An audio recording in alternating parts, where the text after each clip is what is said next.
Bien, buenas tardes, alumnos de la materia de Derecho Procesal Civil y Mercantil 1.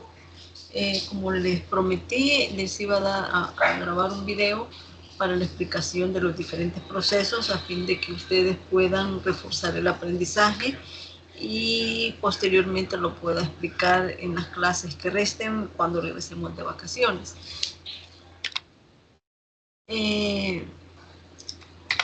Como introducción, tenemos que existen diferentes procesos. Tenemos el proceso de cognición, que es conocido como el proceso de conocimiento. Aquí dependerá de la obligación, de la pretensión que nosotros tengamos para saber los tipos de procesos que hay. En la etapa de conocimiento están los de certeza, los constitutivos, los meramente declarativos y los de condena. Son los diferentes, estos son como los diferentes resultados o fallos según la pretensión que se pretenda ejercer. Y tenemos uno que es de ejecución. Este no es un proceso de conocimiento, pero tiene su propio trámite. Los procesos de conocimiento, que son 6, tenemos los declarativos y los especiales. Aquí cada uno de ellos tiene su propio procedimiento. Ya vimos nosotros anteriormente que es un proceso y que es un procedimiento. Entonces son las diferentes etapas con las cuales el proceso debe de culminar.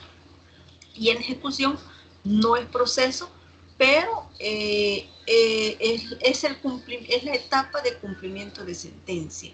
Aquí no vamos a pretender que se declare un hecho, no vamos a pretender que se condene a una obligación, no vamos a pretender que haya certeza de la obligación, porque eso se hizo en la etapa de conocimiento. Aquí vamos al cumplimiento del fallo que emitió el juez en primera instancia, o en su caso, en segunda instancia o sala, pero tiene su propio procedimiento. Entonces, cuando nosotros hablamos de procesos, tenemos que tener el proceso, es la etapa de conocimiento, es decir, cuando se inicia con la interposición de una demanda.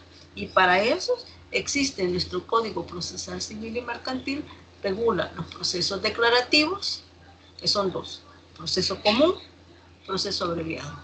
Y tenemos los procesos especiales, que son 4. 1, que es el proceso ejecutivo. 2, el proceso posesorio. 3, proceso de inquilinato. Y 4, proceso monitorio. Y este proceso monitorio puede ser por deuda de dinero o por obligaciones de dar, hacer y no hacer.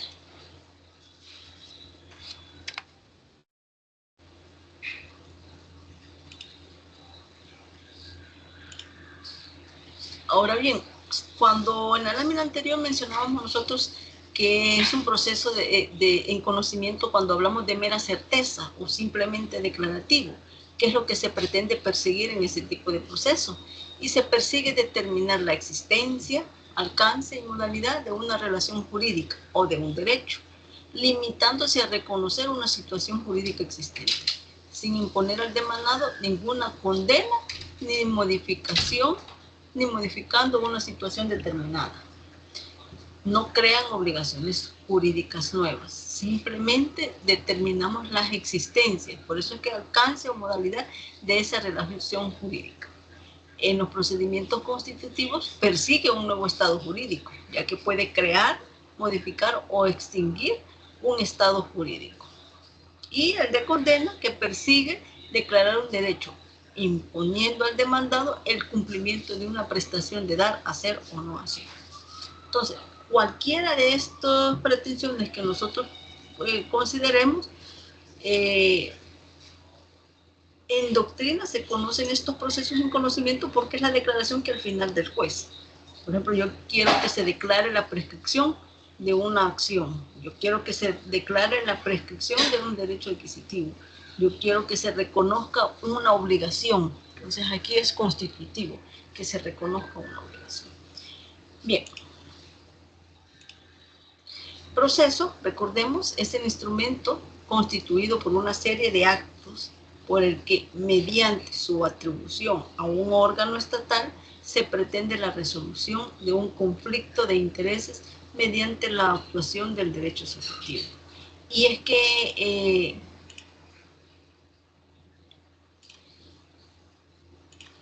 que el proceso, si bien es cierto, está enfocado constitucionalmente al órgano judicial, que lo componen las cámaras, las salas, los tribunales, corte en pleno, a ellos les corresponde administrar justicia y ellos tutelan por dar una pronta y cumplida justicia en relación a proteger ese derecho subjetivo que todos los ciudadanos tenemos, que todas las personas tenemos cuando adquirimos derechos y obligaciones.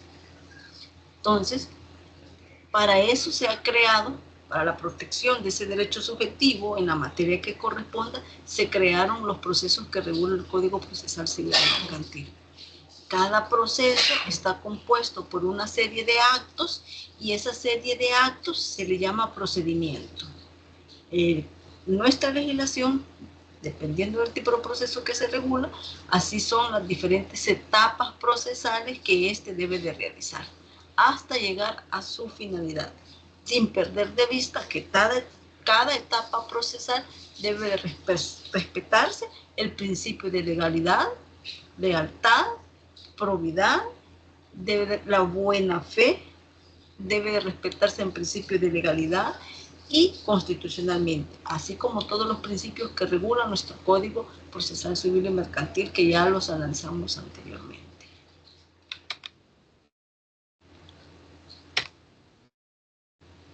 En la definición anterior se destacan 3 notas del proceso muy importantes. Una, que es el contenido. El proceso está integrado por una sucesión de actos procesales. Acto procesal es aquel en la intervención de la voluntad humana constituye, modifica o extingue algunas relaciones jurídicas que componen el proceso, produciendo un efecto inmediato, como mirábamos el principio de disposición que tienen las partes, ¿verdad? Para crear, modificar, constituir o extinguir algún tipo de obligación. Heterocomposición. El proceso se desarrolla ante el órgano jurisdiccional con potestad para juzgar y hacer ejecutar los juzgados. Aquí es donde el artículo 172 de la Constitución señala que les corresponde a los jueces juzgar y hacer ejecutar los juzgados. Para hacer ejecutar los juzgados es la etapa de ejecución y para juzgar son los diferentes procesos que regula el Código Procesal Civil y Mercantil.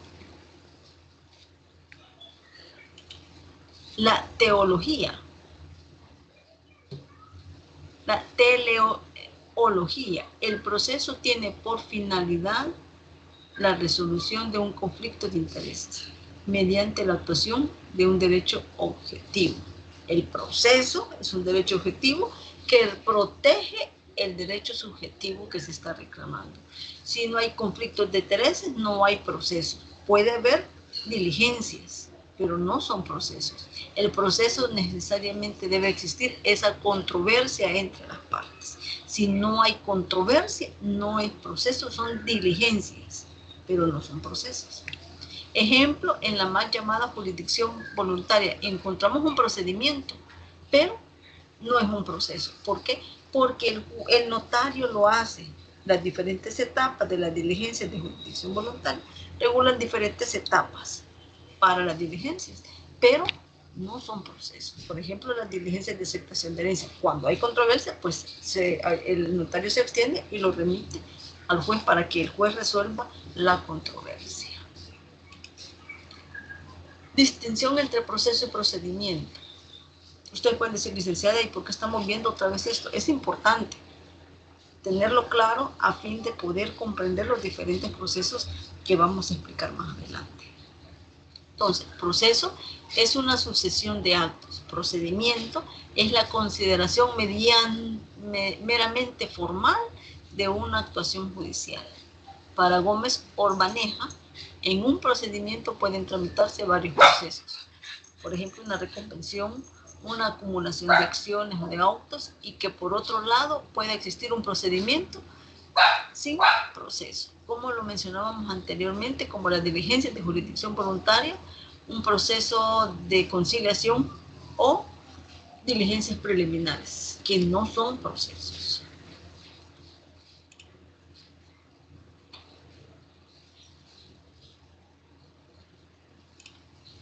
Bien, dentro de los procesos declarativos, cuando, ojo aquí, el artículo 37 del Código Procesal Civil y Mercantil nos regula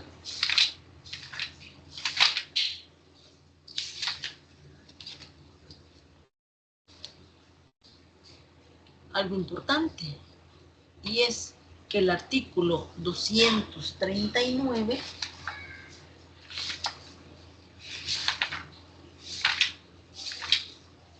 le dice, cuando hablamos de los procesos declarativos, el artículo 239 le dice que toda tramitación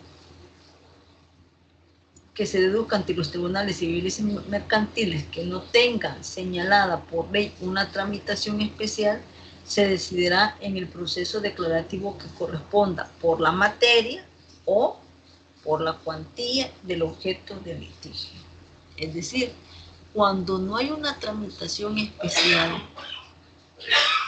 voy a decidir el litigio en un proceso declarativo que corresponda, tomando en cuenta en primer lugar la materia y en segundo lugar la cuantía.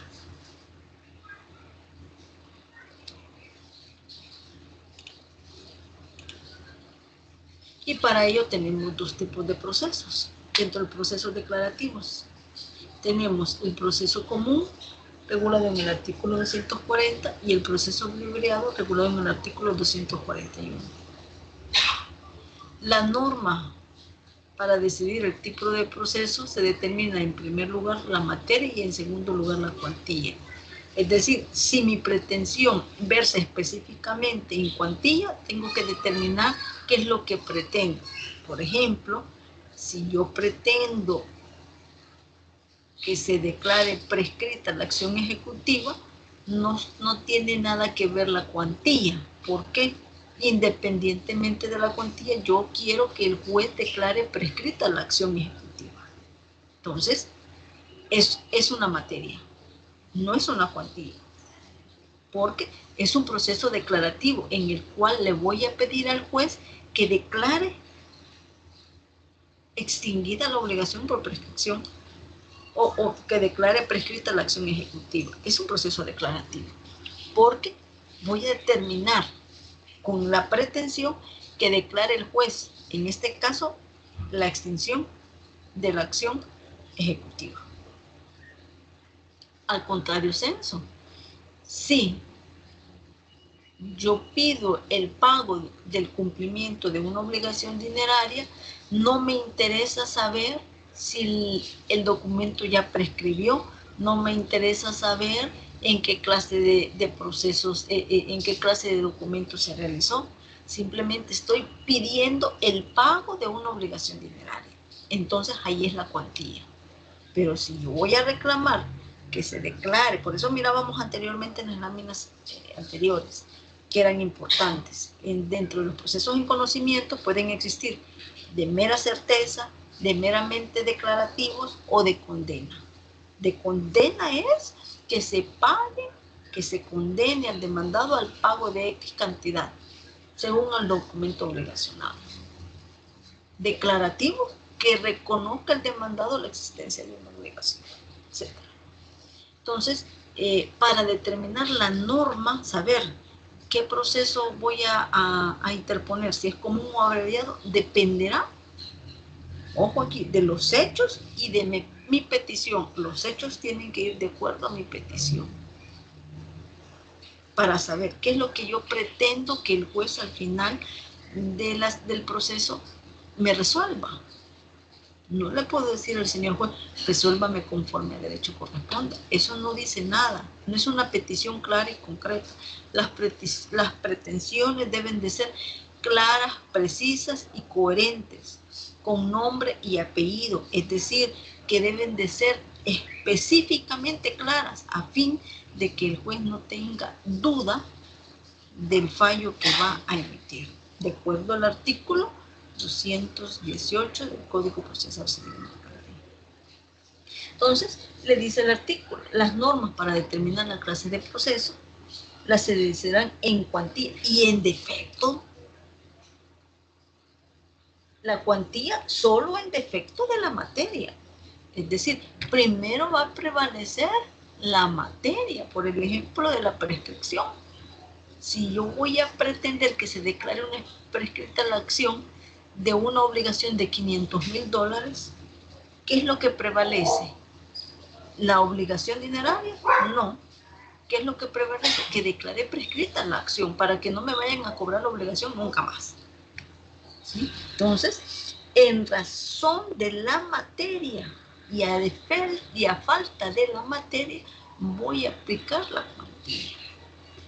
Ahora bien, ¿cuándo va a ser un proceso común y cuándo va a ser un proceso abreviado? Proceso común. Un proceso común, dentro del ámbito de aplicación, cada proceso tiene su ámbito de aplicación, así como su propio procedimiento. El proceso común,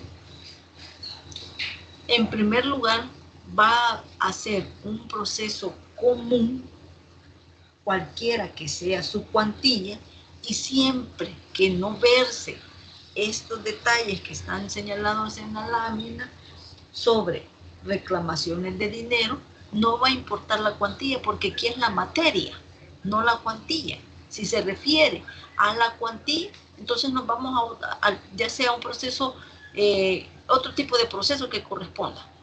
Pero independientemente del el dinero que genere, de la cantidad de dinero que estamos hablando, y no pretendo el pago dinerario, sino que pretendo otra pretensión, una restricción, etcétera, va a ser un proceso común la competencia desleal. Y para eso hablamos en el artículo 100 de la Ley de Marcas y otros signos distintivos y el artículo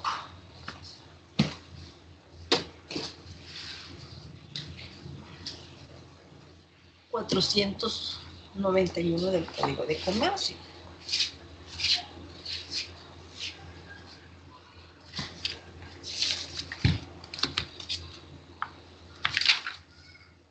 Se considera competencia desleal la realización de actos encaminados a atraerse clientela indebidamente, en especial los siguientes. 1. Engaño al público en general o a personas determinadas mediante sobornos de los empleados del cliente, utilización de falsas indicaciones acerca del origen o la calidad de los productos, empleo de envases u otros medios que atribuyen apariencia genuina de los productos falsificados o adulterados, propaganda engañosa, etc.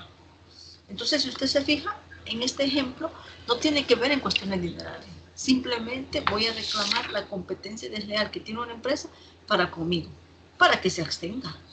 Si esa consecuencia posteriormente, al comprobarse, tiene daños y perjuicios, entonces voy a reclamar ya cuantificado los daños y perjuicios. Pero ahorita vamos a establecer la competencia desleal. Propiedad industrial. Aquí señala el artículo 2, artículo 1, 27, 25, entre otros, de la Ley de Marcas y otros signos distintivos.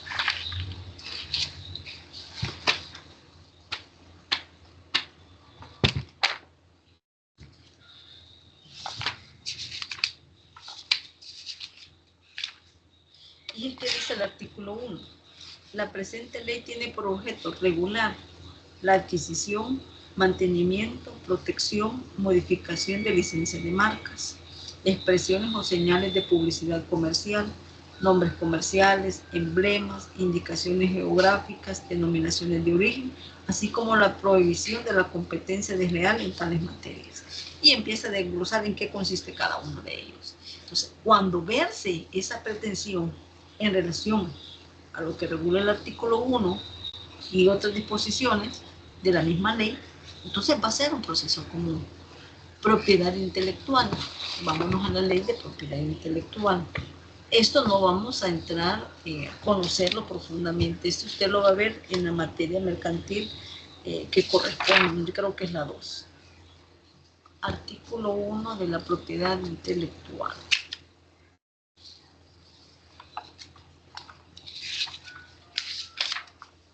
Dice, las disposiciones contenidas en la presente ley tienen por objeto asegurar una protección suficiente y efectiva de la propiedad intelectual, establecimiento de bases que la promuevan, fomenten y protejan. Esta ley comprende el derecho de autor, derechos conexos. ¿Qué son los derechos conexos? Es el conjunto de derechos que protegen ya sea una persona o entidades que contribuyen a la difusión o explotación del producto. No son los autores originales, pero sí contribuyen a la distribución del producto. Entonces hay derechos conexos. Y propiedad industrial, o relativos a invenciones, modelos de utilidad, diseños industriales, secretos industriales o comerciales y datos de prueba. Cuando la pretensión verse cualquiera de estos, no estamos hablando cuantificable, aquí estamos hablando en materia de propiedad intelectual. Entonces, es un proceso común. Publicidad, artículo 1 y 2 de la Ley de Signos y Distintivos. Bien.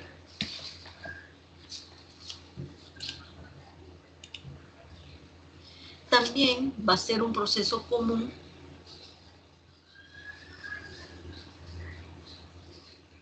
sobre obligaciones que sean mayores a 25,000 colones. Hasta 25,000 colones no es proceso común, es otro proceso menos común. Mayor a 25,000 colones es un proceso común, equivalente a 2.857,14 en dólares. Y también va a ser un proceso común aquellas cantidades imposibles de poder calcular, ni siquiera de un modo relativo. Va a ser entonces un proceso común. El proceso abreviado, el ámbito de aplicación de un proceso de abreviado. ¿Será un proceso abreviado? Aquí sí. Estamos hablando de cuestiones dinerarias. Hasta 25,000 colones no es un proceso abreviado. Mayor a 25,000 colones es un proceso común. Ojo aquí, estamos hablando de procesos declarativos en los cuales en el artículo anterior decía que no tienen señalado una tramitación especial. Entonces va a ser común y abreviado. Ya vamos a ver cuáles son los que tienen una tramitación especial. No importando la cuantía, ojo aquí, primero se va a conocer demandas hasta 25,000 colones o su equivalente en dólares, que equivale a 2.857,14. Pero también, no importa la cuantía, puede ser mayor a 25,000 colones, puede ser de 1,000,000, pero no importa la cuantía. Pero voy a conocer de demandas de liquidación de daños y perjuicios, de demandas de oposición a la reposición judicial de títulos valores, demandas de disolución y liquidación judicial de una sociedad y la demanda de nulidades de sociedades. Cuando hablamos de demandas de liquidación de daños y perjuicios, el artículo 1427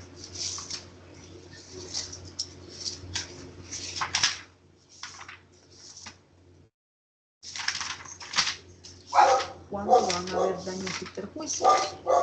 Primero, daños y perjuicios, la indemnización de perjuicios comprende el daño emergente y el lucro cesante.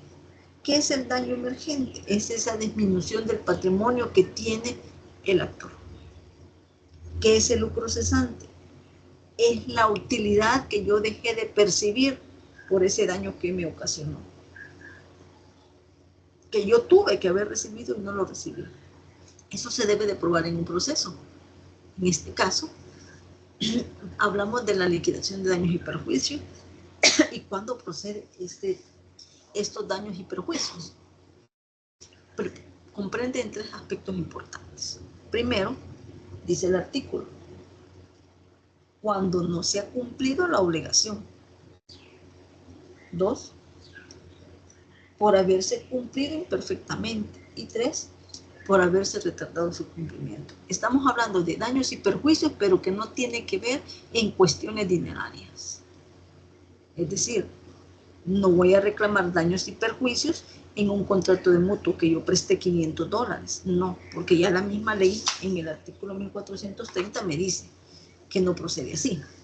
Estamos hablando de otro tipo de obligaciones que no tengan que ver con deudas de dinero, en las cuales cualquier contrato que se haya efectuado o una culpa o una sentencia en responsabilidad civil, una sentencia en materia penal o una indemnización en materia de tránsito, etcétera, existieron daños y perjuicios a la persona por el hecho causado. Me atropelló al perro, me quebró la ventana, violó a una persona, independientemente de cualquier daño y perjuicio que no tenga que ver con un préstamo. Entonces vamos a demandar liquidación de daños y perjuicios. Ahora, anteriormente se conocía, porque la ley dice, demandas de liquidación de daños y perjuicios. Es decir, debo de probar primero la existencia de daños y perjuicios para proceder posteriormente a la liquidación de daños y perjuicios. Hay una sentencia actual que dice de que si se estableció allá en materia penal el daño y perjuicio, nosotros, aunque se condenó en abstracto, debe de probarlo aquí. ¿Cuánto es el daño moral y cuánto es el daño y perjuicios? Entonces, es un proceso abreviado. Las demandas de oposición a la reposición judicial de títulos valores, artículo 930. Ojo aquí. Hay una integración de la norma de acuerdo al artículo 19. ¿Por qué? Porque el Código de Comercio para la reposición de los títulos valores tiene regulado un procedimiento. Pero como aquí lo vamos a hacer judicialmente, este procedimiento debe de aplicarse a los pasos y etapas que regula el código, el proceso abreviado. También la demanda de disolución y liquidación de sociedades. Para eso miramos el artículo 59 del Código de Comercio, que habla de la disolución de sociedades de personas.